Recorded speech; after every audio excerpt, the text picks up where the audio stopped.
Alors, je vous salue tous dans le bon nom merveilleux. De notre Seigneur et Sauveur Jésus-Christ. Maintenant ici, au Congo, on doit ajouter un mot qui n'existe pas. Le mot d'embouteillage. Il faut que des mots avant de sortir pour chasser cela. Sinon, on aura des difficultés. On est toujours bloqué. Vous marchez à pied, embouteillage. Vous prenez la moto, embouteillage. Vous prenez la voiture, surtout pas ça. Mais gloire soit rendue à Dieu. Il n'y a pas l'embouteillage de la parole de Dieu. À part cela, Dieu a tout mis en ordre. Bon, sans tarder, on va nous amener les tableaux là ici. Aujourd'hui, on doit faire quand même un petit rien. Comme on n'a pas beaucoup assez de temps. Alors nous allons lire la Bible.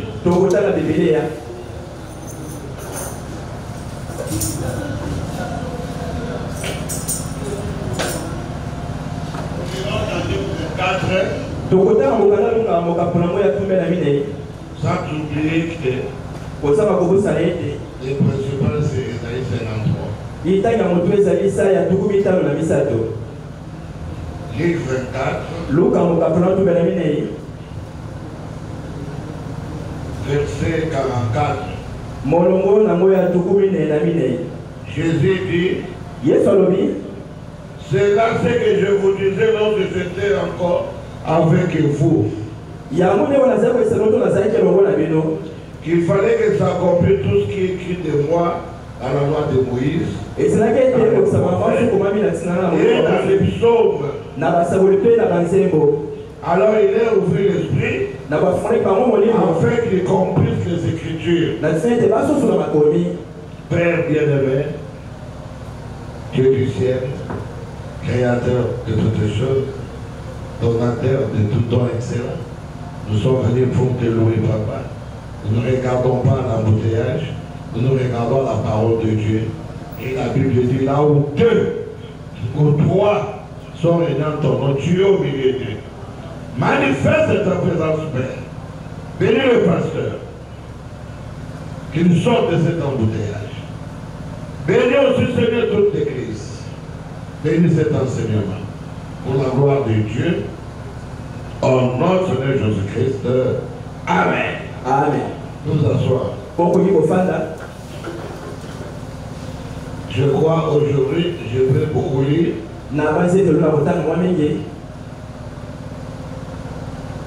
Je fais parce qu'on va montrer le plan de la rédemption.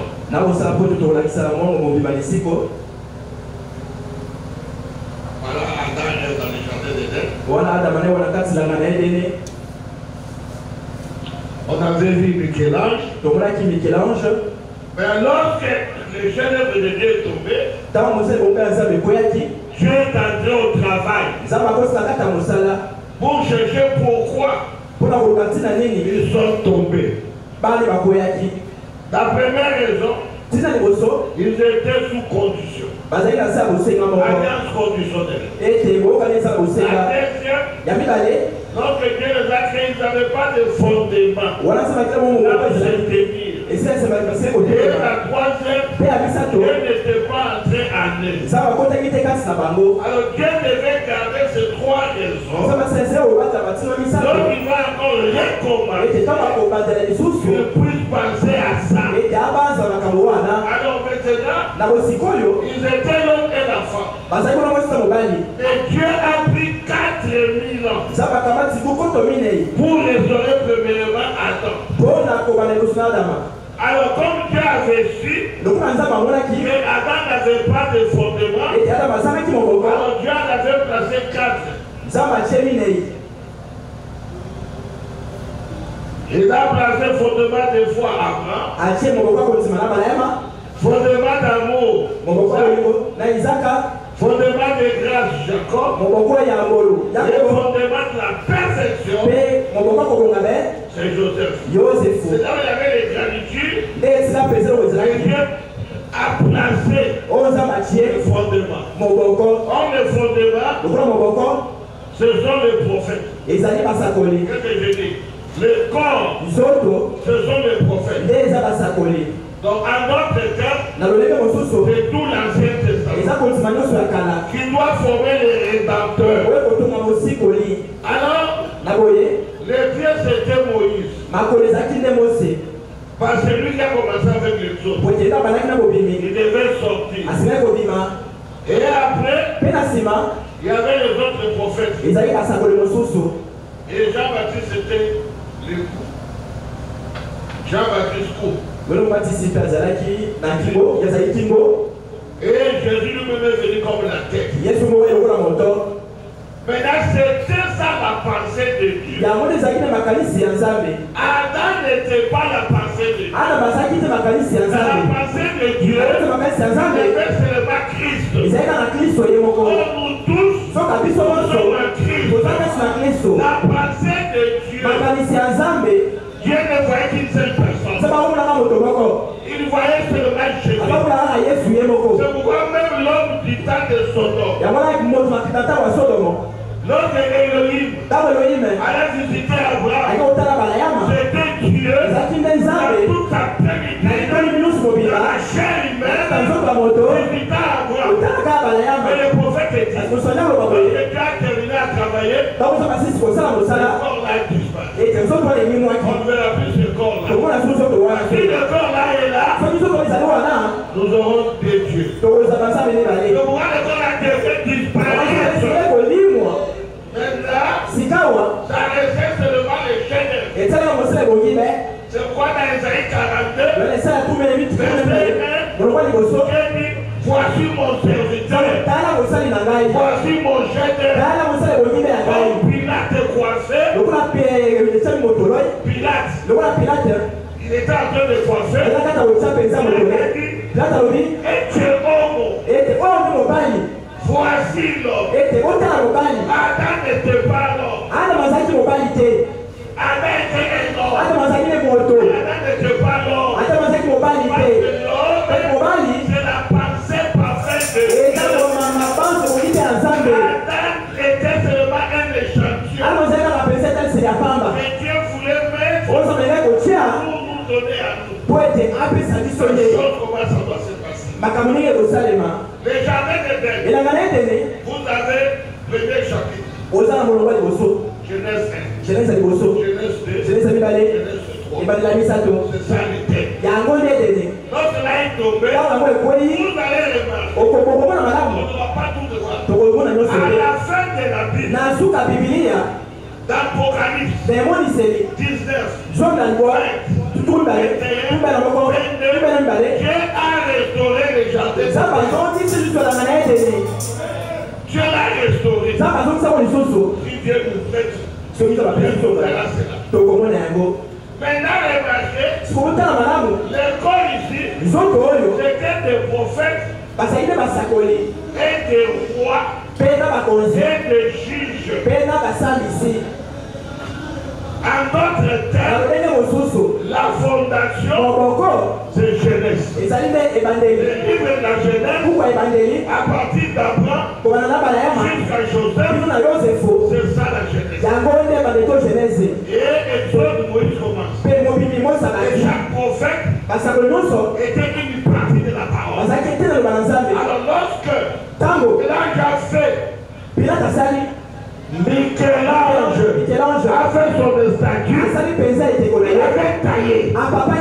Il y avait des choses qui tombaient. Dans les chefs pendant 70, tous les prophètes avaient des défauts.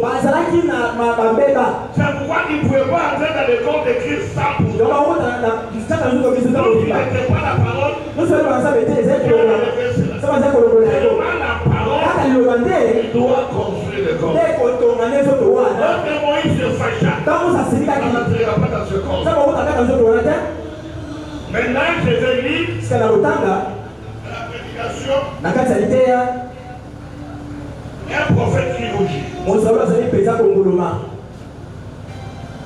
Alors, on doit arriver quelque part.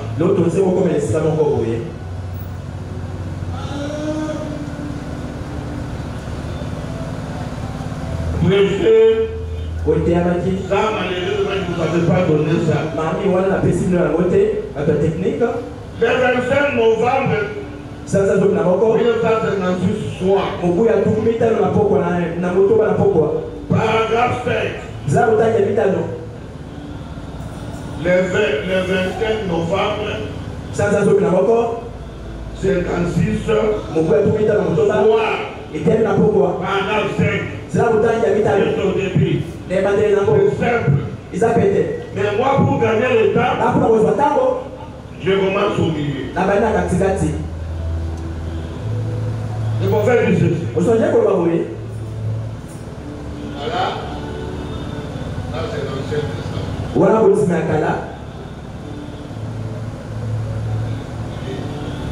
C'est l'Ancien Testament. Il va produire les rédempteurs. Alors, fais-moi ceci. Tout au long de l'Ancien Testament.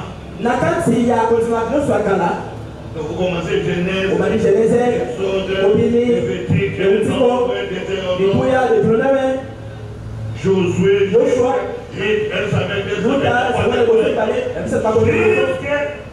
dans Malachie. Tout au long de l'Ancien Testament. Dieu s'est révélé dans des hommes. Tous les corps ici étaient des hommes. Ils composaient le corps de Dieu. Je vais vous expliquer ça. Dieu s'est révélé dans Abraham. Étant croyant par la foi. Ça. Dieu s'est révélé en David. Le corps ici. Étant que roi. Dieu s'est révélé en Joseph. Étant que justice. Il s'est révélé en Moïse. Le prier là. Étant que prophète. Sacrificateur. Législateur.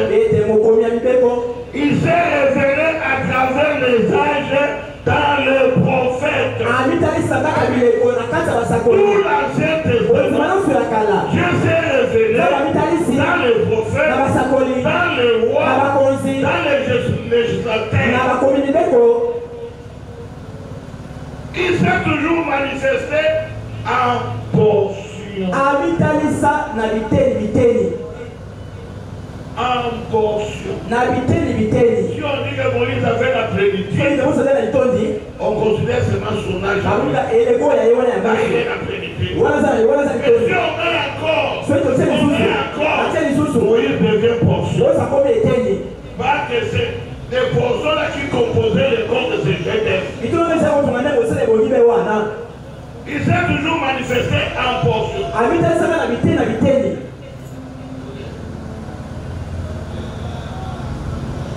Dans les hommes, dans les prophètes, dans les rois, dans les sacrificateurs, comme de Moïse, et de Jésus. Il y en a beaucoup. On peut mettre Moïse. On peut mettre Aaron. On peut mettre Joshua. On peut mettre Samson. Samuel, David, Salomon, Isaiah, Bongo, Kino na Kingo, Yohane Moubatisi. Tu vois, le corps ici est composé seulement par la parole. Ils ont fait la carte à l'ensemble. Mais à travers les législateurs, et à travers le roi. Maintenant, si on prend Joseph, vous verrez Joseph avec sa portion, il a été la vie de Joseph. Joseph était l'avant-dernier de la famille. L'avant-dernier. Ok. Ça va, merci. Jésus aussi. Avant dernier. Pas le dernier. Ce sont les 144 000. Déjà qui seront sauvés en Israël. De Jésus est venu chez les siens. Il est venu chez les Juifs. Pas chez nous. Donc les Juifs l'ont rejeté. Il est venu maintenant chez nous. Jésus est venu chez les Juifs. Chez ses frères. Et les derniers, ce sera les 144 000. Joseph était aimé de son père. Jésus aussi était aimé de son père. Voici mon fils bien-aimé, en qui j'ai eu le plaisir d'y habiter. Écoutez-le. Dieu a tellement aimé Jésus. Et il est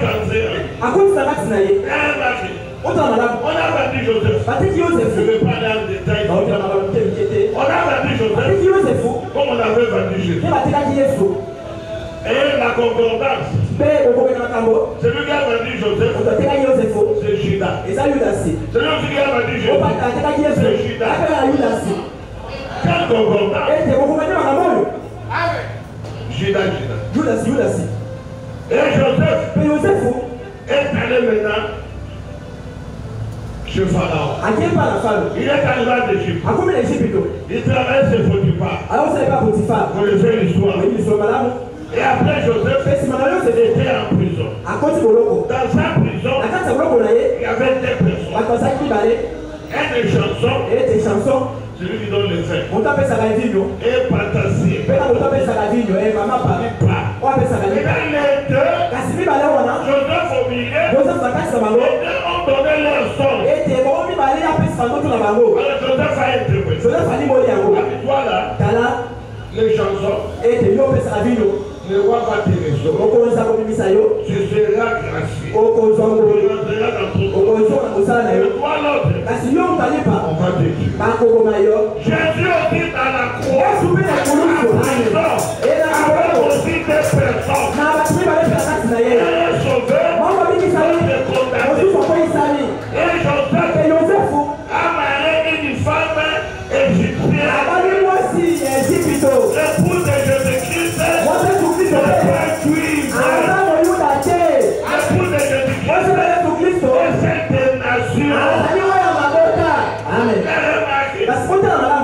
Pendant qu'il y avait la famille, ses frères sont venus pour chercher la nourriture.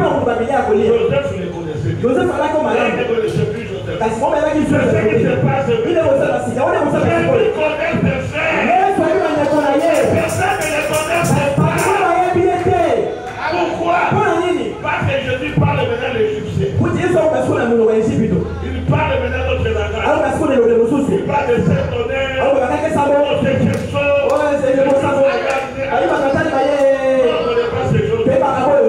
On le fils de l'homme. On tient la chaîne. C'est pas notre frère. Ils ne comprennent pas ce langage. C'est pour les pauvres. Joseph s'approche. Il a une difficulté. Vous là, on va signaler. Et puis quelqu'un interprété. Je ne sais pas si on peut expliquer. Tu vois là qu'on interprété là. Ça sera l'arrivée d'Élie et Moïse après l'enlèvement. Après l'enlèvement, ça sera Jésus à travers Élie et Moïse. Donc il y aura un interprète. Le prophète, c'est l'interprète de la parole. En ce jour-là, lorsque Joseph est venu, il a amené un interprète. Joseph parlait en égyptien, lui parlait hébreu, et Joseph aussi écoutait. Après, il parle Joseph écoutait. C'est pas il a piégé. Est-ce que l'air belle vient?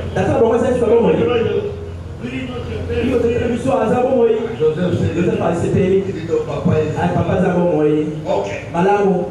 Non, il part. Il les a bénis. À part oui, Babou. Mais ils étaient déjà généreux. Parce qu'il y a beaucoup de boulot là-bas. Sans le savoir. Vous savez que tu vas y aller. Ils ont rejeté le songe. Et tu vas pas Il a compris ça. passer à Ogogisango. Alors, deuxième fois, Yami Balé. Joseph dit, Le Falobi. vous, Pino. vous êtes des espions. Pour ça, bah, Moi, nous. je vous ai bien réussi. Là, lui, Malamo. J'ai fait des enquêtes. Parce que ça, il n'a non dit Malamo. Pour là, Pino, là. on va vous arrêter tous. Pas au Carabine, non. Non. Tiens, on dit ici. Pas au Carabine, non. Au Moni. Tu sais qu'il y a eu une reprise. Lui, on va lui dire dans le cas. On dit soit. Joseph s'enfuit. Je vais faire qui, Il mais. est allé pleurer. A dit, on est là, on va dire. Si ma zone est sous. Qu'est-ce que vous avez dit? Laissez-nous une. Au thé. Qu'est-ce que vous de votre famille? Nous, on s'est vu. Parlez-moi un peu l'histoire. Oui, oui, t'as vu ça. Nous étions 12 ans. Vous avez dit, même balai. Et vraiment, Mon corps. je crois qu'il est déjà mort. À sa coufa, là, Il dit, si vous êtes 10, ah, vous avez été. où est l'autre? Ouais, pour nous, Ce sont des petits là. oh, ouais, il y a ce qu'on a. Antikali. Benjamin. Il dit, Il y a. pour que je sache que Oui, là, il y a je ne fais pas des espions, on a l'obité. je vais voir ça. Il y a un Benjamin. Tout ça, c'est ça. Voilà, c'est là, c'est ma boulot. Vous savez, papa va mourir. Eh, surtout, papa Kokufa. Papa va mourir. Papa Kokufa. C'est pas mon problème. Ah, bien, on est comme on a Je été. ne vais pas ici. Tout va y avoir été. Bon, je vais aller. Bino, Vous allez pas. dans la même. On va, ok. Vous avez quoi là? Ah, Ils sont rentrés. Bazoki. Ils ont parlé avec papa. Comment est-ce que papa là-bas? Pas question. Ah, mais ils sont comment t'es? Ton frère est mort. Et t'es une groupe de Koufaki. Eh, non. T'es. Na bulu da sai. Papa, Abi papa. je ne peux pas. Na ni tira ba kasi. Si Benjamin est là, je Fa parle. bi Benjamin na zoni te. O ko ko manenga yi. Donne-moi Benjamin. Esa na Benjamin. Et je dois ramener Pe ka ko ni sa Benjamin pa na yo. les gens de la tribu de O sa ko na yo da. Je dis qu'il a pour ramener. Le asa pa ko zoni sa. Apa na la mo. Ils ont pris. Ba ka ba ti Benjamin. Akomi Il a regardé. adali. Oh le tinanga ya Afrika. Joseph Benjamin. na Benjamin na C'était ça, ça la même chose. ezali kopima yo komoko. Nyonso kopima. Avec les autres, Kasi basusu ezalaka tumi kaka. Kasi bana baleko na ye. c'est ça. Sepele nsengo makasi. Il a venu là où Ayambi Benjamina. s'ils avaient les discernements, Soubena na lisusu oli. Beba basusola. comment on appelle notre pays? Oh, il y a invité à Papa, c'est vrai. Non, il embrasse. Je veux savoir. Parce que pour lui, il y a bien Benjamin. Après, il dit, Simalobi. aujourd'hui, je vais manger avec vous. L'on a oublié la vie. Mais la nourriture. Parce que bien, voilà. Là, il m'a dit, Bataille, madame. Benjamin Benjamina. avait le double de tout. Azaï, Benjamin, Balé, Bilé. La nourriture de ça, c'est pas tout le monde. Bilé, il y a besoin de finances. Après, il dit, bon, Simalobi. quand vous êtes terminé, Le Sini. vous pouvez dans la Oh, nous n'avons pas la vie. Il appelle les tatas. Avec les discours, capitaine. Maman. Kamata Kena, c'est la carte à ça qui a Benjamin. Avec l'argent. Na mi sur la babo, pesa babo. Comment ça fait ça? On va dire au Kende. Avec le pas. Et comme babo, c'est mon babo. Ah, c'est bon. On tient là. Vous là, c'est bon. Puis on a pesa. Hein? Le prince. Et puis moi on consi. Joseph. Joyo c'est faux. Hein? Premier ministre. Et puis tout va le après c'est le comment? Vous avez connu ça? Oui, biteli na ye. Non. T'es biso. Ah. T'es chrétien. Biso à Christ. Ça va t'apprendre. Ba ya ba ya. Je ne vais pas vous. Oui, bah côté. Biso ne ba kati. Madame. Au fond ça il a mis. Ba fumoli. Kasi atala ni solo. Ko yi betala ni solo. On avait donné au. C'est mon consi. C'est mon consi. Kasi en tombé à ngeni. Bon. C'est pas ça l'important. Ya côté ya mutuya. Donc on a été. On a cherché. Baluki. Pas Balabo. dans les sacs de Benjamin. Nakata sac à Benjamin. tous les 10 partaient. Bah on se sauve là. Papa confié, papa est décédé, papa va mourir, papa va mourir, papa va mourir. Oui, papa est décédé. Toi, là, comment tu dis? Que vous vous devez. Vous avez invité? Non, je vais voter. Mais Benjamin. Je n'ai pas. Non, je vais voter. Non, vous tous, Allez, allez. non, allez. Allez, toi. Yo Benjamin. Oui, il y a un tour qui est là. Et c'est après, je ne veux pas laisser. Moi, on est voté. Bon, nous sommes qui maladie. Eh. Ok. C'est quoi? Moi, Gaï. je vais arrêter votre grand frère. Non, quand la bouche de l'une aussi. Il m'est intéressé. Si vous avez ça, Vous amenez cette vous trouvez maman là-haut. Mais là, cet après-midi, j'ai vu venir votre frère. Au moins là-haut, il y a une équipe. Il y a une équipe. Oui, bien qu'il n'a pas eu. Vous partez. La vie au Kenya. Venez seulement. Autre ça va là-haut. Pas beaucoup, pas beaucoup, pas beaucoup. Tu peux nous vendre tous. Pas beaucoup. Laissez cet enfant-là. C'est comme on a pas question. Soit on est à oui. À un moment donné, je ne pouvais plus supporter. Votre monsieur va vous payer, il a sauté. Il écrit dans là. Tous sortez. Dans moi, il dit, nous sommes les là. Il est l'enfant. Dans moi aussi. Il est les enfants. Nabana. Il y a aussi pas mis bana. Il est toi. L'allemand de l'épouse. Il est moi aussi les bana. Épousez pas. Moi si bana qui. Si vous remarquez, avant Joseph parlait avec un interprète. Donc Élie et Moïse. Mais le prophète dit, Qu'est-ce que nous sommes dans les milléniums, Yes, we have a goal. ses mains. Point à votre main. Donc là, tout, ça fait tout le monde. Dans ma maison, ma maison, J'entends seulement quelqu'un qui parle. voilà mon nom, voilà. Alléluia. Naïve. Je suis votre frère Joseph. Dans ça, nous le nommons Joseph. Hey! Pourquoi est-ce que ma maison, Il dit non. Où c'est la C'est Dieu qui m'a envoyé. Ça veut dire que pour la vie, non. Pour le haut. Enfants de Dieu. Bah, nous sommes ça. Le roi sait qu'il faut la Donc, on a ça là. Il laisse le salima. On te fait quelque chose de mal. Et tu m'as fait le moment. Mais toi, tu chantes pourquoi tu as permis ça? Parce que vous qui pouvez ça, ça là, la personne est là. Et moi, c'est là où on vit là. Joseph, faux. tu parfait de Dieu. Et tu peux, et c'est vous la Zambie. Et là, c'est vous la Zambie. Moi, tu sais que Moi, ça va t'amis. on jouait les petits. Parce que vous m'avez indiqué. Jésus aussi est né. Mais vous m'avez t'ami. Parce que vous m'avez pas indiqué. Moïse, Moi, c'est. libérateur. Et c'est mon caroli. Yesu, mon caroli. Et Moïse, Mais moi, c'est. sur la montagne. Nangomba. La bataille était là. Et tu me as dit, voilà, vous Maintenant, Aaron et Yves. Alors, on a eu. Le feu madame dit souvent Moi, vous m'avez dit. Josué, Joshua. Caleb. Moi, je prends ça ailleurs. Dans la campagne, on a Moi, je prends Josué, Caleb. dans la campagne, on a Lors de l'avant, envoyé les 12 espions. Les 10 ont failli. Josué, Caleb. Qui avait soutenu Moïse. C'est que j'avais sa vérité. Et à la montagne, il ne faut pas détruire Josué, Caleb. Sinon, tu n'auras pas de place d'église dans la Bible. Dans la Bible, c'est Aaron et Yves, les sacrificateurs. Oui. Maintenant, c'est Exode 17 sur le verset. Exode 17, si vous voulez vérifier. Maintenant, Aaron, ils ont soutenu. Josué en bas, en train de se battre. C'est moi, Josué ne veut pas soutenir. C'est Josué qui combattait. Mais madame dit, les gens cherchent le septième saut. Le septième saut. On ne se n'est pas révélé. Maintenant, le septième saut, c'est quoi? Vous voyez tous ces hommes-là. Dans l'Ancien Testament. Derrière chacun d'eux, il y avait un mystère. Derrière chacun d'eux, la Moïse a levé les mains. C'était Golgotha. Jésus à la croix, il le fait. Qui pouvait voir ça? C'était un silence. Le prophète a révélé ça. On va se lever à quoi? Abimelech, il a pris ça. Dieu dit à Abimelech, tu es un homme mort. Somme ça, moi, ça. La femme d'autrui. Écoutez les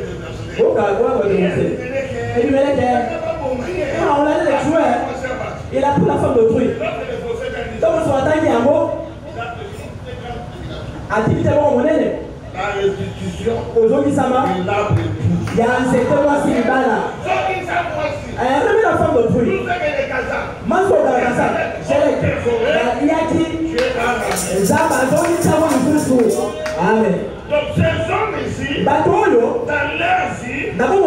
manifesté la vie de Jésus. David. Le roi Jésus. Par son propre fils. Et par moi, il y a Absalom. Comme Jésus. Donc, là, il y a et par moi, il y a Israël. Belzéboul, comme je l'avais. Toi, il le dit. L'homme habitué à la souffrance. Donc, habitué à la souffrance. L'homme de douleur. Il s'est attribué ça tout le temps. Avec ta vie, Simbo. Maltraité. Opprimé. Mais après David, il est rentré dans la gloire. Jésus aussi. Lors de sa première venue, on va flageller. il va Il va revenir. Comme le lion de la tribu de Juda. Donc, la cause est contre Juda. On est devenu comme l'agneau. Avec le monde en paquet, et c'est pas cassé au moto. Kasi moko lomo encore. À Kozonga. Le lion de la tribu de Donc, la Juda. cause est contre Juda. Personne ne pouvait me déjà l'immoler. C'est pas ouais. Personne va l'immoler. Moto moto à Wakate moto. Alors maintenant, je connais. C'est la Covid.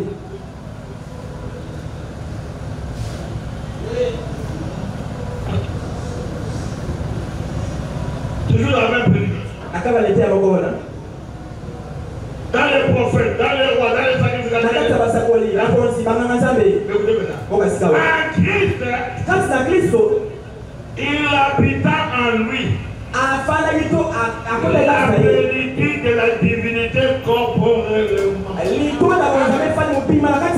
savait que cet esprit devait finalement trouver un lieu de repos.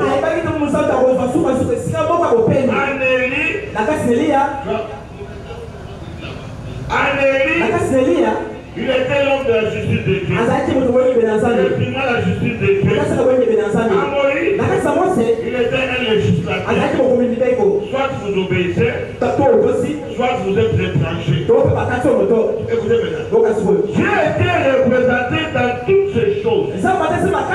J'ai été représenté dans tous les livres de la Bible.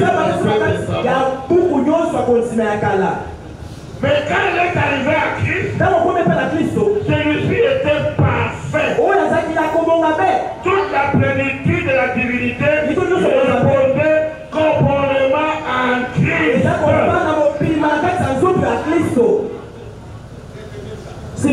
Même dans tout l'Ancien Testament, il y a seulement une seule personne qui avait la plénitude. Dans tout l'Ancien Testament, c'était Melchisedec. Amen. Moïse n'avait pas la plénitude. C'est pas Melchisedec. Mais c'est un rapport avec son âge. Je suis en train d'insister pour que vous n'entrez pas dans de fausses choses. Écoutez frère, paragraphe suite. Auparavant, Dieu s'était une fois seulement représenté dans sa plénitude dans les livres de la Genèse. Selon l'ordre de Melchisedec. Dieu s'est représenté une seule fois dans la plénitude selon l'ordre de Melchisedec. L'ordre de Genèse tout de suite. Une seule fois.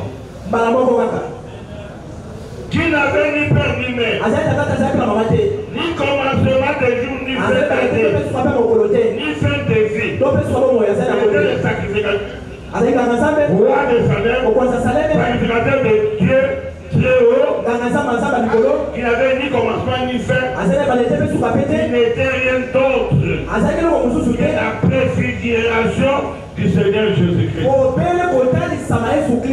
Moi et cet homme-là, avait la plénitude, c'était vraiment une préfiguration. Il n'était pas réel. Il pouvait être quelque chose. Je crois encore.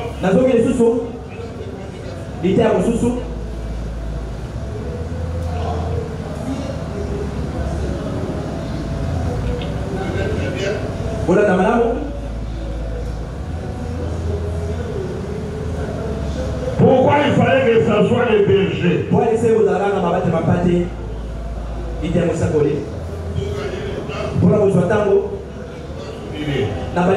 Berger le 21 décembre 1964. Et le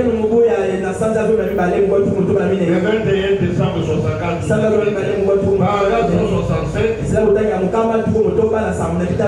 Ici, il voit un autre prophète berger. Le grand berger. La véritable brebis. Jésus. Il a choisi 3 ans. Les amène au sommet du mont des Oliviers et là, il confirma Jésus. Le mont des Oliviers, ça se trouve la montagne de la transfiguration. Écoutez, 167.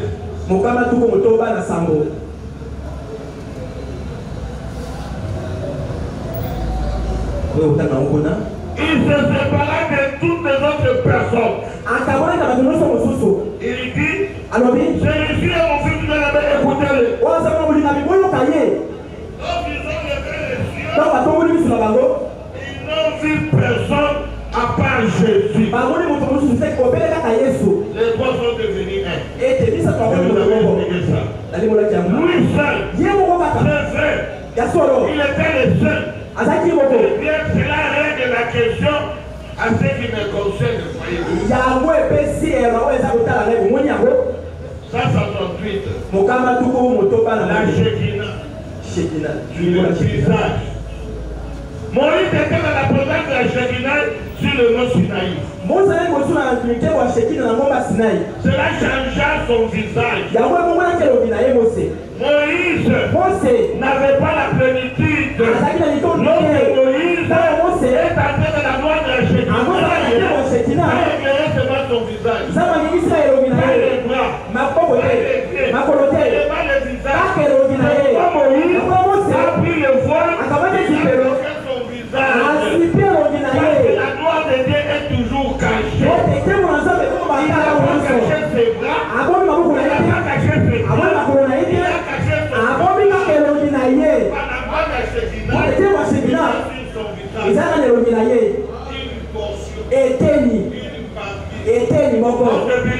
la vision. Dans la prédication,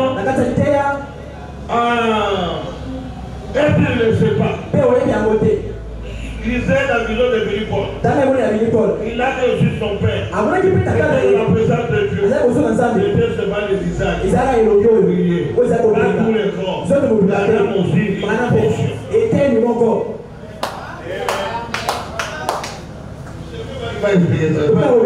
Écoutez, il changea son visage. Lorsqu'il descendit, il devait mettre le voile sur son visage. Le prophète berger Moïse, celui en qui était une portion de Jéhovah. Une portion de Jéhovah. Juste une portion. Parce que le chef-d'œuvre, il ne peut pas avoir deux. Juste une portion. Son visage. Il avait la parole dans la bouche. Mais il marquait. Lorsque le grand berger était dans la présence de la Shekinah, la transfiguration, qu'est-ce que cela a fait? Cela changea tout son aspect.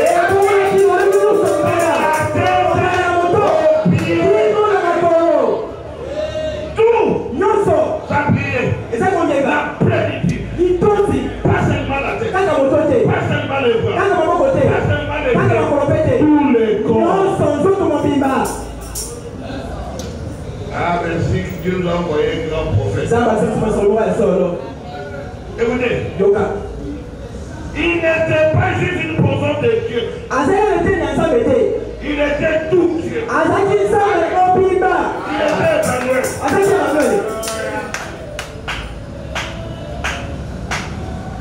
Alors,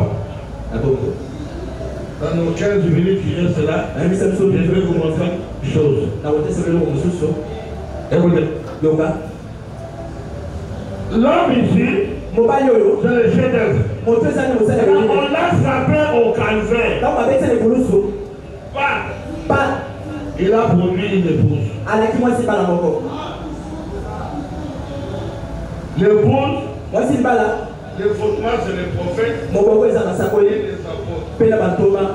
Éphésiens 2. Et faisait mon caponi balé. Voilà l'épouse. Voilà de moi si le bala. Elle est là. Azali wana.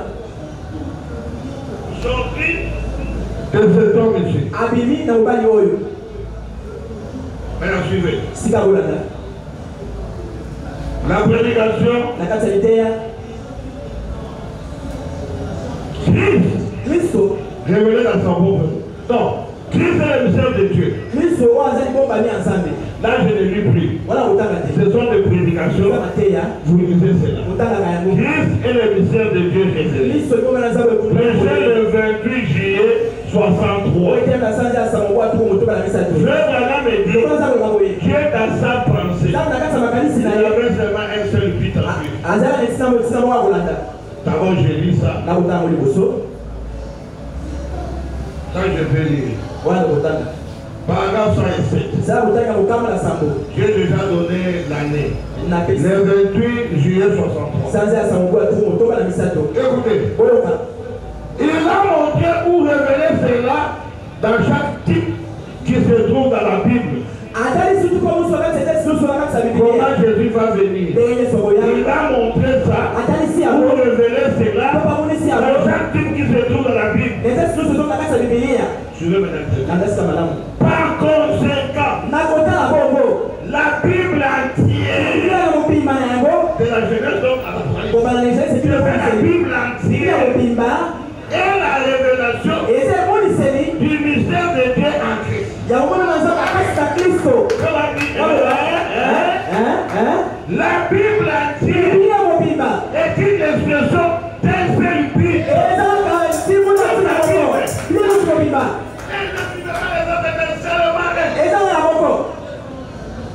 Dieu a fait un unique dessein qui nous l'a accompli dans la Bible entière.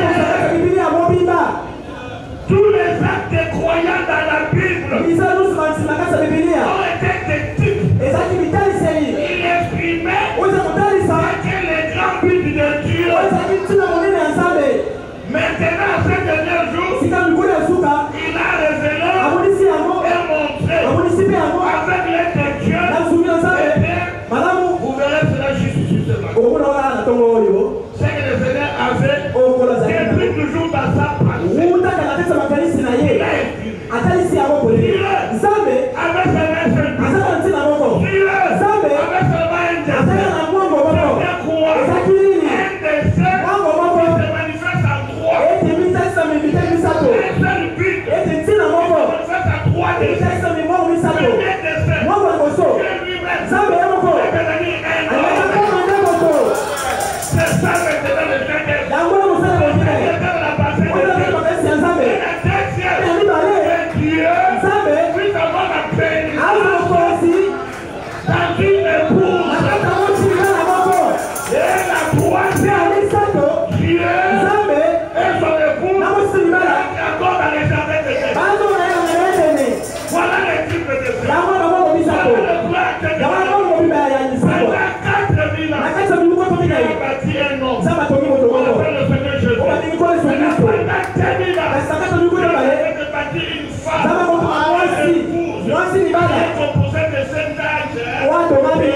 Maintenant, ça, c'est celle de tourner, on vient de voir. Frère madame. Maintenant, je cours. Frère madame dit quelque chose par rapport.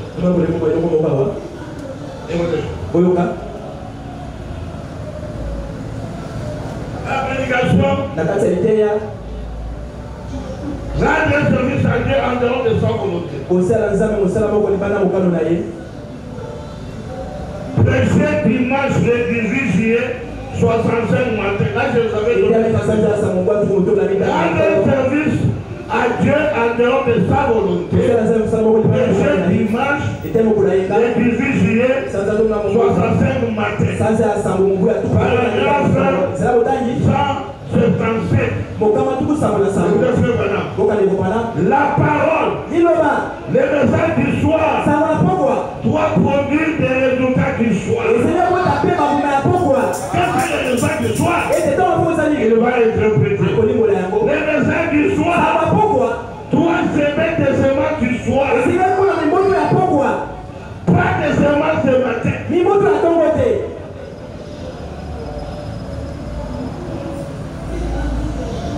Mais des semences du soir. Est-ce vrai?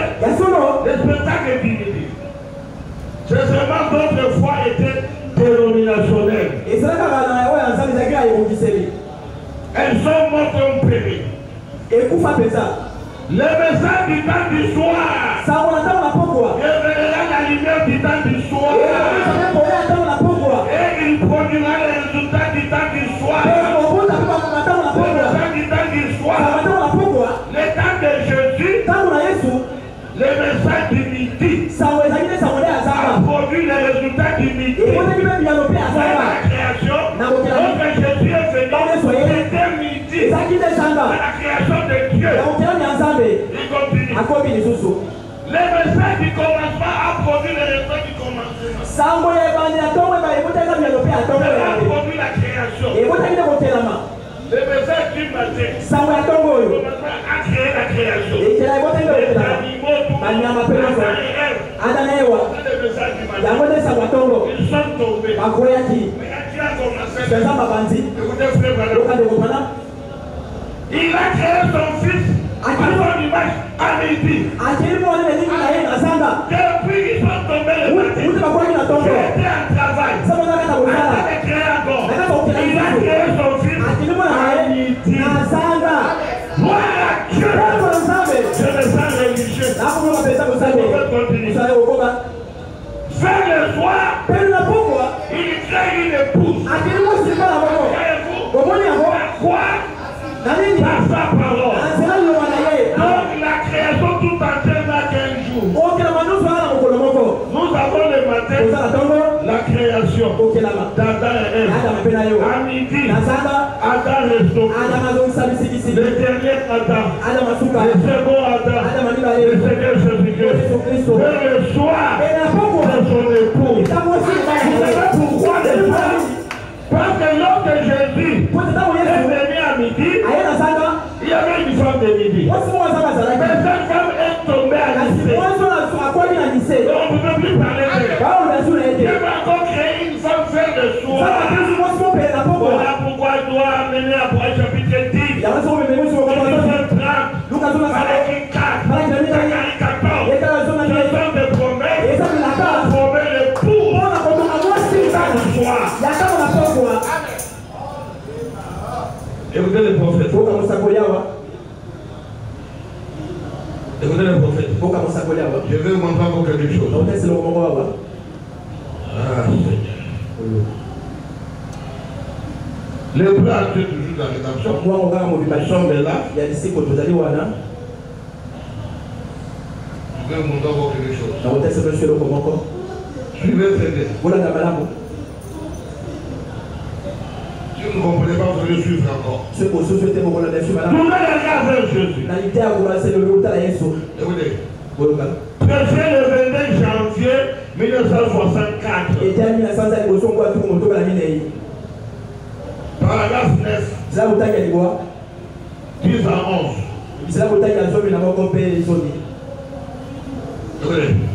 Maintenant, Dieu dit ici, tournez vers moi.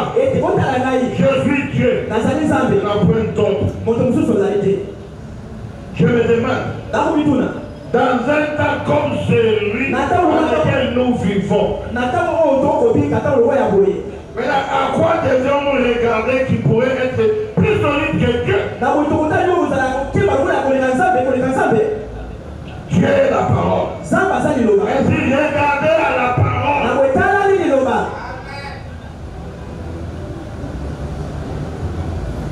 à la parole.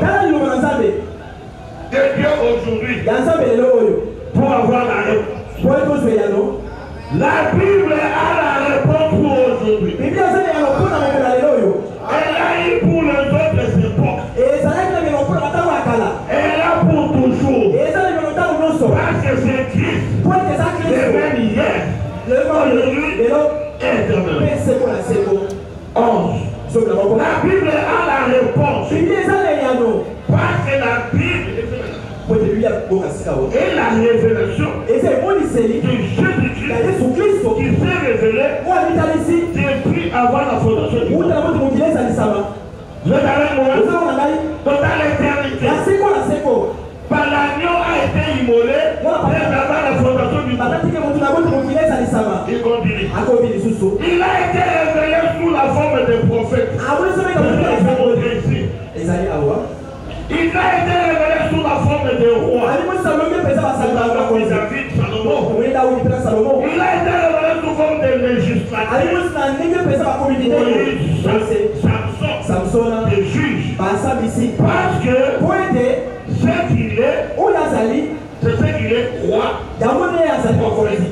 Législateur, un Dieu. Maintenant il dit, nous ne les regards fermes. Nous ne les regards fermes. Les gens qui sont en prison maintenant. Le jeu est dit novembre 63 matin. Paragraphe 141. Les mystères étaient dans les 7 sceaux.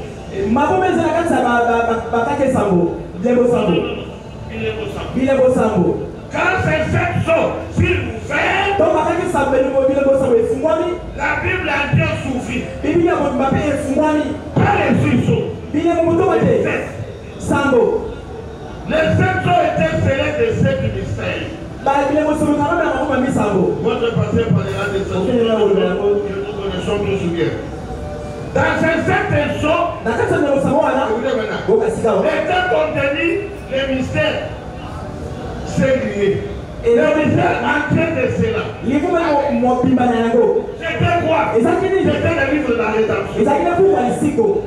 Le Nouveau Testament. Pas l'Ancien. Le livre de la rédemption, c'est le Nouveau Testament. Pas l'Ancien. Parce que l'Ancien produit les rédempteurs. Celui qui va venir pour faire la rédemption. Vous ne pouvez pas être héritier aussi longtemps que lui-même le propriétaire est vivant. Et il fallait que Jésus meure à la croix. Je dirais une chose. Si je ne lis pas, la Bible n'a pas le prophète à parler. Avant qu'on puisse frapper Jésus, comme on avait frappé la statue de Michel-Ange, Jésus était déjà mort. Jésus aussi était vraiment mort. Cela veut dire que Jésus est mort, il nous a rachetés. Par sa mort. Nous sommes sortis après que Jésus était déjà mort. Lorsque le soldat a essayé, il voulait casser les vies. Il y avait les sécurités qui veillaient. On ne brisera aucun de ces hommes. Tu l'as rejeté. Il a cassé le premier. Il a cassé le troisième. Mais pas la personne du milieu. La personne de lui, on ne peut pas casser. On doit briser. Alors il a pris ça là.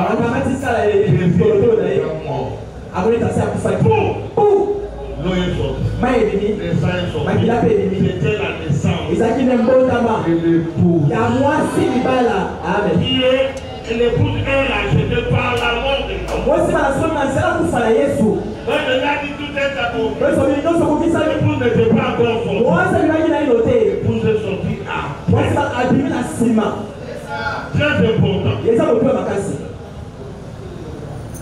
Frère Mandi, cela ne fut annoncé que pour le Nouveau Testament. C'est pourquoi il a une épouse. qui doit manifester le Nouveau Testament. C'est pourquoi ne laissez pas seulement. Frère Branham a fait. Frère Branham, nous aussi. Par le pour manifester les promesses qui sont dans le Nouveau Testament. En d'autres termes, le Nouveau Testament, c'est le pour. L'Ancien Testament, c'est le pour. Je termine avec une parabole de Frère Branham. Combien connaissent la vision de Nebuchadnezzar? Combien connaissent ça? Nebuchadnezzar, vous vous souvenez de ça, non? Il a eu un songe, il a oublié. Je n'ai pas. Daniel est venu, il a reçu la révélation. Il dit au roi, j'avais vu une statue à 4 pattes. La tête d'or, les membranes ici, les bras et la poitrine, les ventres et les cuisses, en airain, et les pieds en fer et argile. Il dit ce sont les 4 royaumes. Et aujourd'hui, écoutez, avant que je termine, l'homme que vous voyez là dans cette vision-là, de Daniel, c'est le Seigneur Jésus-Christ. Vous êtes silencieux. Vous avez peur? Ça, c'est le président de Gak. J'ai commencé à 2 minutes et donne-moi 2 minutes.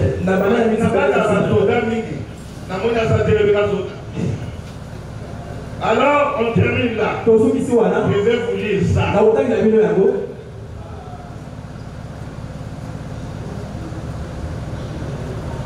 Dans la prédication, Christ révélé dans sa propre parole. Ok. Madame. Écoutez. Par la 143.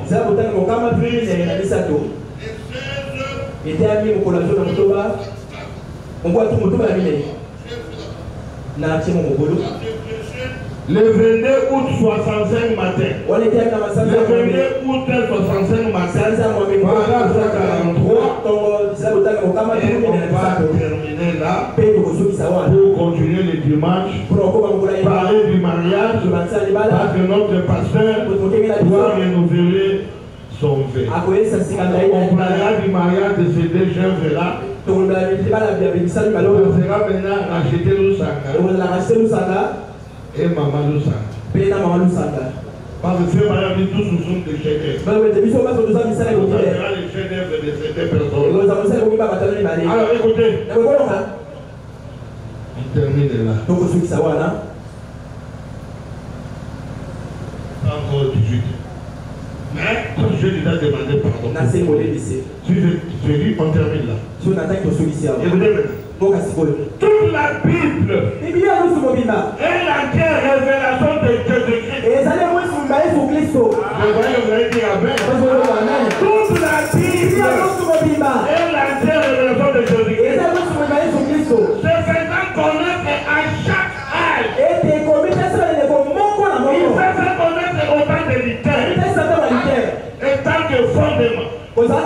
L'église, les pieds, les jambes, comme il a fait pour le roi Nebuchadnezzar. Vous vous souvenez de ce sort qu'il a eu, oui.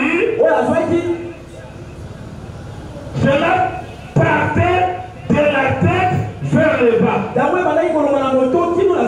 On a dit c'est la tête du nord. Ça commençait de la tête jusqu'au bras. Cet homme ici aussi est descendu du ciel. De la tête jusqu'au bas de l'échelle. Il était comme un enfant. Après il est monté.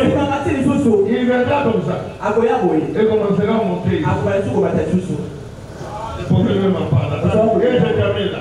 Je vais vous dire. Bien qu'on est à l'air, levez-vous. Cela partait de la tête vers le bas. Voyez-vous? À présent, il part des pieds vers le haut. Voyez-vous? Dans le roi babylonien, il a montré tout ce qui avait trait à l'Ancien Testament. Il est parti de la tête vers le bas. La tête d'or, la divinité qui devait venir à travers l'argent, jugement, faire, jugement dire pour acheter la terre. C'est terrible, hein? Il dit ce qui avait trait à l'Ancien Testament. Il est parti de la tête vers le bas. Jusqu'à ce qu'il arrive à Dieu lui-même, cette chaîne.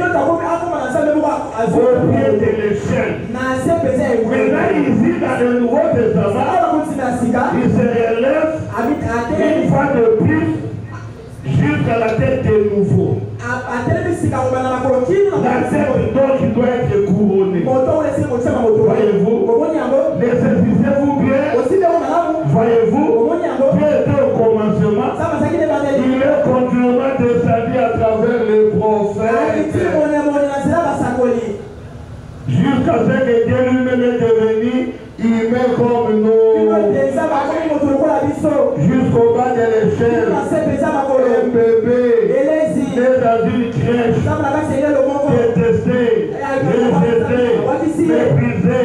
Avec une mauvaise réputation. Il était tout. Ensuite, il a commencé à saigner les yeux. Voyez-vous, à partir des pieds, il a commencé à bâtir l'église pour maintenant constamment. Maintenant, il en arrive à la pierre septième. Où tout cela se joint, constitue un grand corps transfiguré de Jésus-Christ. Cela, on va commencer le dimanche. Les deux qui vont devenir un. Et ça deviendra le corps de Jésus. Tous en lui. Bisognos. Tout le monde. Ça, c'est on verra les dieux. Que le Seigneur vous bénisse. Grand shalom, shalom. Shalom, shalom. Ok, une minute. Que Dieu bénisse le pasteur. On a chassé les démons de l'embouteillage. Vraiment, nous n'avons pas mon assaut maintenant. Que Dieu bénisse mon assaut. Je sais que vous êtes en train de grandir. Un jour, tu continues à ticket pendant 1 mois ou 2 mois. Un jour, on va l'envoyer un ticket, il vient ici, fait 1 mois, 2 mois ici. Après, ça donne l'enseignement. Il nous donne les enseignements. Colonne vertébrale. Pourquoi mon Congo? La permission, parce que pour nous, je ne vais pas demander la permission parce que là-bas, je suis sur l'associé. Sur l'associé, associé à pasteur. Il est l'associé du pasteur. Sur la associé. Ici, il est mon associé. Donc, on reçoit la permission de Warano. Je ne vais pas demander la permission. J'appelle mon associé à 1 mois ou 2 mois et pour le aussi de l'autre, on va arranger ça. Je t'enverrai un ticket. C'est vrai que sur la zone et c'est mon moi, il fait ça me fait vraiment du bien. Le plan entier de la région. Moi, on me paye c'est ça été l'enseignant. C'est pas comme le jeune de l'aujourd'hui. On doit comprendre. Et on sait que tu ne comprends rien. Mais tu vas se regarder. Il a dit quoi? Alors, tout comprenez. Mais nous venons à l'église. C'est pour comprendre le plan entier de la rédemption. Il y a un adage qui dit on n'invente pas la roue. La roue existe déjà. Tu ne vas pas inventer la roue. Dieu nous a déjà le plan de la rédemption. Dans les types, Moïse, il naît, on tue les enfants. Ça montrait déjà que quand Jésus est là, on tuera les enfants. Est-ce que vous êtes avec moi? Vous êtes en prison. Elle a été sauvée, elle a été condamnée. Tout était là dans les types. Alors on n'invente rien. Est-ce que vous êtes avec moi? On ne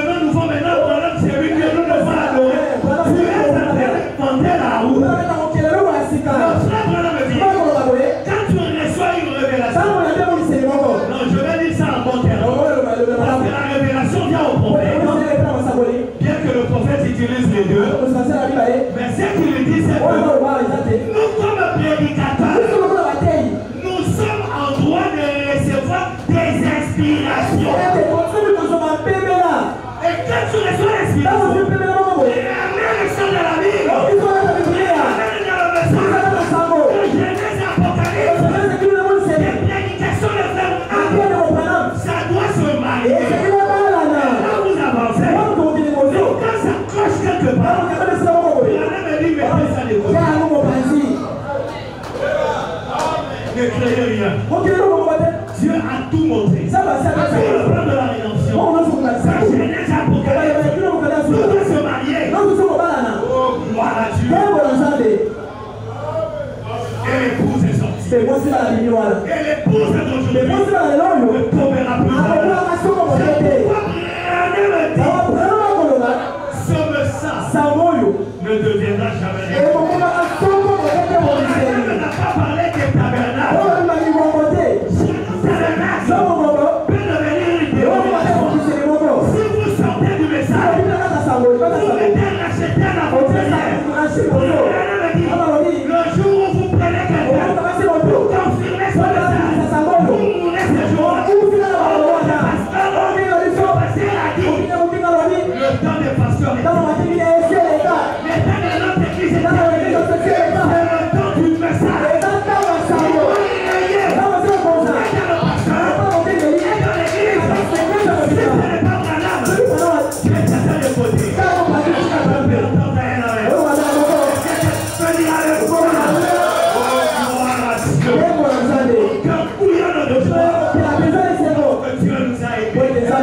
C'est pourquoi il avait versé son sang.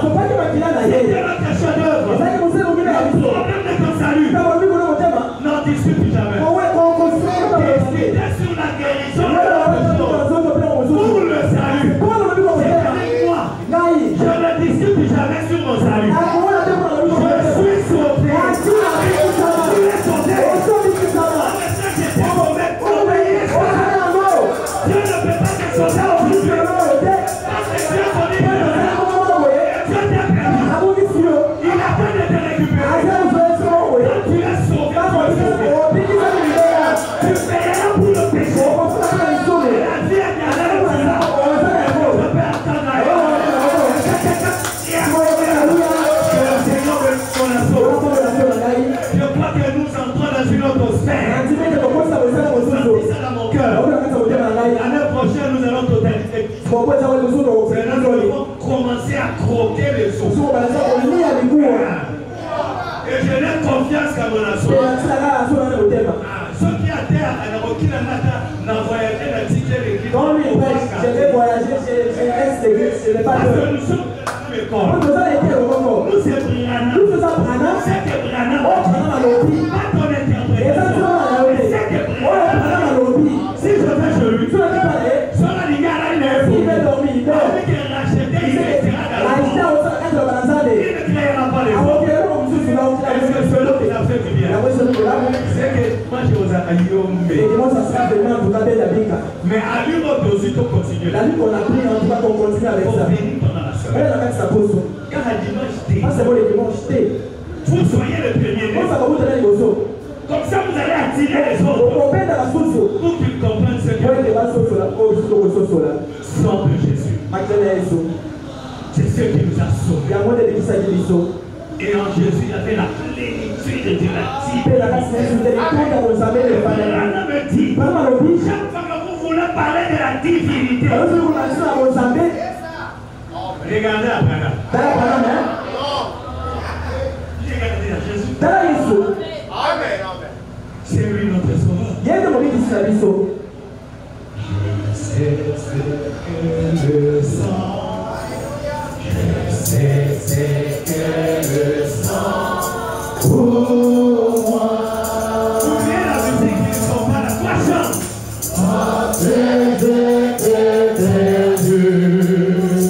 À la voix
Dieu qui a fait un. C'est pour toi que Dieu l'a fait. Toi aussi tu es un chef-d'œuvre. Le monde qui attend la manifestation des enfants de Dieu veut te voir toi être manifesté par ton Dieu. Reste dans ces parties. Il n'y a pas des endroits plus agréables d'être à l'église dans la présence de Dieu. Alors parle-lui.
Tous les jours de ma vie, je chante Alléluia. Tous les sont laissés à la croix. Tous les jours de ma vie, je chante Alléluia. Tous les sont laissés à la croix. C'est toujours merveilleux d'être dans la présence de Dieu. Nous venons de lui parler. Restons encore un moment devant sa présence pour lui laisser aussi le temps de travailler.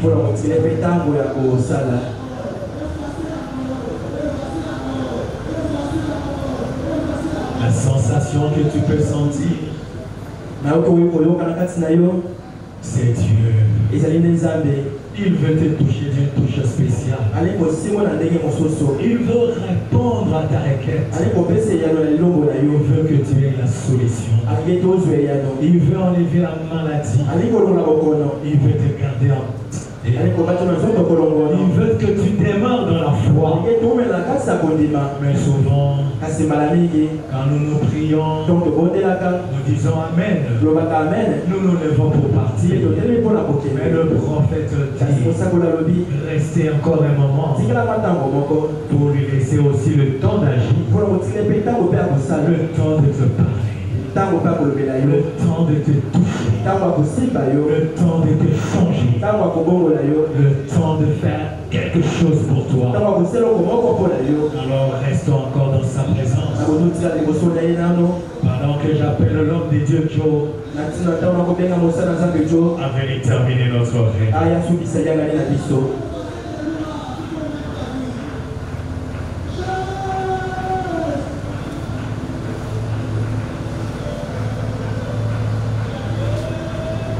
Éternel Dieu Tout-Puissant, Créateur du ciel et de la terre, donateur de tout don excellent, ton nom c'est le Seigneur Jésus-Christ. Nous te disons merci Seigneur pour ta parole Seigneur. Merci Seigneur parce que toi tu es l'unique et le seul Seigneur. À la croix tu as prononcé cette phrase. À la croix, tu as dit, pardonne-leur, ils ne savent pas ce qu'ils font. Seigneur, toi-même, tu connaissais ce que tu faisais. Deuxièmement, tu as vu les voleurs. Tu as dit aux voleurs, sans baptême, mais tu seras avec moi. Je t'ai déjà sauvé. Oh Seigneur Jésus-Christ, tu as regardé Marie, tu as dit, femme, voici ton fils.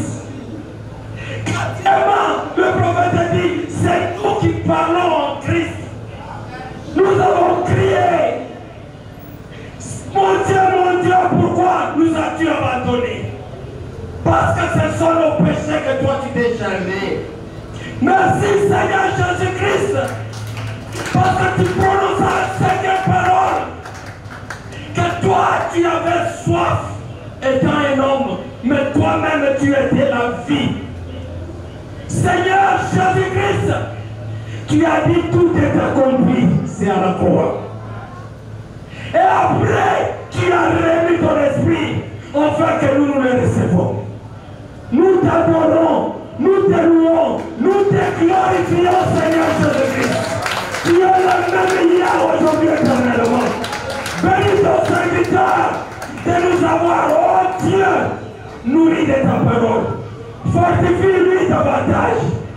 Bénis le pasteur acheté pour l'avoir évité, afin que nous nous bénéficions de ça.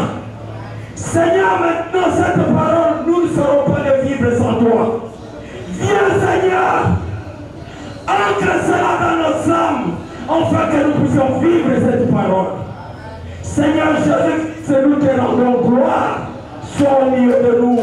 Bénis tout un chacun qui est venu. Car tu dis dans ta parole, personne ne peut rentrer de la même manière qu'il est venu. Seigneur, nous sommes là disposé afin que nous puissions pratiquer ta parole. Bénis Seigneur, oh Dieu, toute l'église. Bénis aussi les offrandes. Bénis Seigneur, tous humains qui mettra quelque chose afin que ton évangile aille de l'avant. Seigneur, nous nous abandonnons à toi et notre retour entre tes saintes mains. Couvre-nous dans la route, Seigneur. Protège-nous car l'ennemi, il rôde tout autour de nous, cherchant qui dévorer. Mais toi, tu viens sur nous. Nous t'adorons, nous t'élevons, nous t'acclamons, nous te glorifions, nous t'exaltons. Reçois la gloire et l'honneur. Nous prions ainsi dans le nom merveilleux de notre Seigneur Jésus-Christ que nous avons prié de monter. Amen. Que Dieu bénisse le nom de Dieu. Nous avons pas pour le Zambé. Je sais qu'il vient de Cape Town pour marier sa fille. Séjour Malamu Katina Mbokarayo. Bon séjour dans ton pays. En cette version, article numéro 42. Voyez comment toutes les prophéties s'accomplissent sous nos yeux, annonçant la vérité du Seigneur. Oh, bientôt s'ouvriront les oreilles comme des dents. Combien de temps passez-vous? Alléluia, louez encore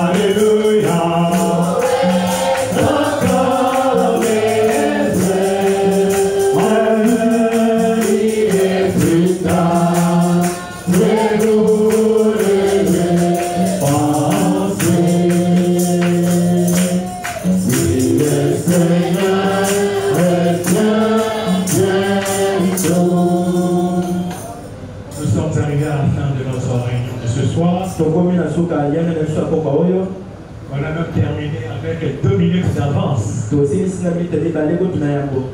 Ça, on va continuer à 15 minutes. Là, si vous pouvez continuer 15 minutes encore. Que le Seigneur vous bénisse. Rentrez dans la paix. Que Dieu protège chacun de nous. Loin d'incidents et d'accidents. Jusqu'à ce qu'on se retrouve encore à 9h30. Vous, les premiers-nés, soyez là à 9h30. Est-ce que vous avez compris ce que j'ai dit?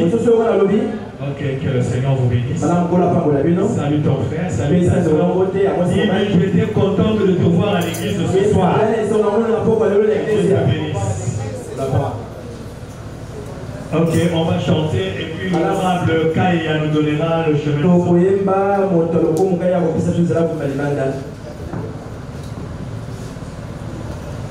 Deuxième couplet. Des signes déployés dans les cieux, si la terre est partout, proclamant qu'il y a des temps. Répondez-vous pour vous. Combien de temps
et des traits sont